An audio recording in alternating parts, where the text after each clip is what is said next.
Hello बच्चों, कैसे हैं आप।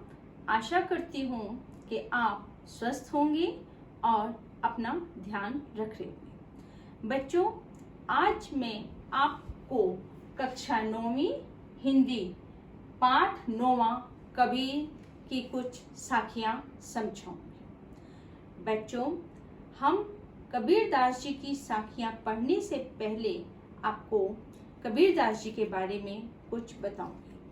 उनके बारे में बताने से पहले आप मेरे चैनल को लाइक और सब्सक्राइब करना ना भूलें। बच्चों, कबीरदास जी के बारे में कहा गया है कि उनके जन्म और मृत्यु के बारे में एक सही रूप से तो नहीं ज्ञान। उनका जन्म और मृत्यु 1300 से 1500 के बीच में बताई गई है। और कबीरदास जी के धर्म के बारे में भी नहीं मालूम, क्योंकि ये एक जंगल में कोई इनको छोड़ गया था और एक जुड़वा दंपत्ति ने इनको पाला था। इसलिए ये भी नहीं मालूम कि ये हिंदू थे कि मुस्लिम थे, लेकिन ये हर धर्म का आदर करते थे और हर धर्म की पूजा भी करते थे।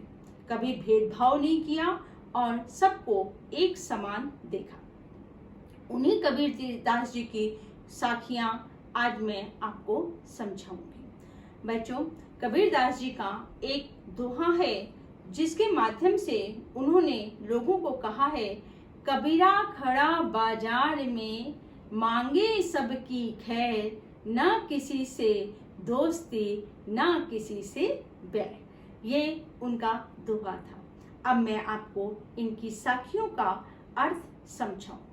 इनकी पहली साखी है, मान सरोवर सुभर जल हंसा खेल कराए, मुक्ता फल मुक्ता चुगे अब उड़ अनंत न जाए।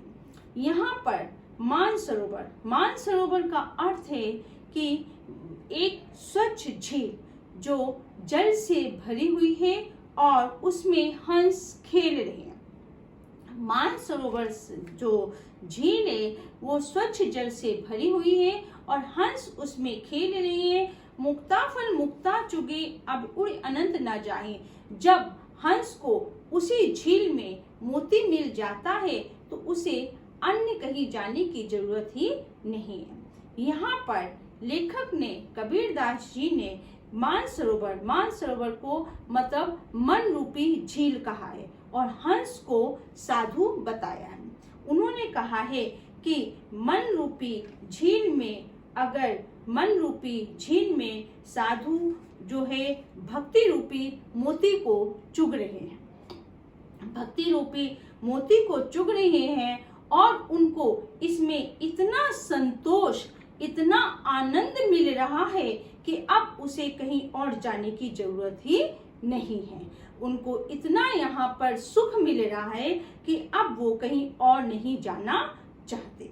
बच्चों, इस साखी में लेखक ने जो है भक्ति के आनंद की विशेषता को बताया है कि भक्ति के में इतना आनंद आता है कि अब भक्त को कहीं और जाने की जरूरत नहीं है। ये थी आपकी पहली साखी। दूसरी साखी है, प्रेमी ढूंढत में फिरो प्रेमी मिले न कोई, प्रेमी को प्रेमी मिले सब विष अमृत होए। लेखक कह रहे हैं कि प्रेमी ढूंढत में फिरो मतलब मैं ईश्वर को प्रेमी मतलब मैं ईश्वर को ढूंढ रहा हूँ और ईश्वर मुझे नहीं मिल रहे हैं। मैं ईश्वर को बहुत ढूंढ रहा हूँ लेकिन ईश्वर मुझे नहीं मिल रहे हैं।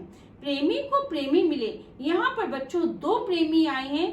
पहले प्रेमी का अर्थ है ईश्वर का भक्त और दूसरे प्रेमी का अर्थ है ईश्वर।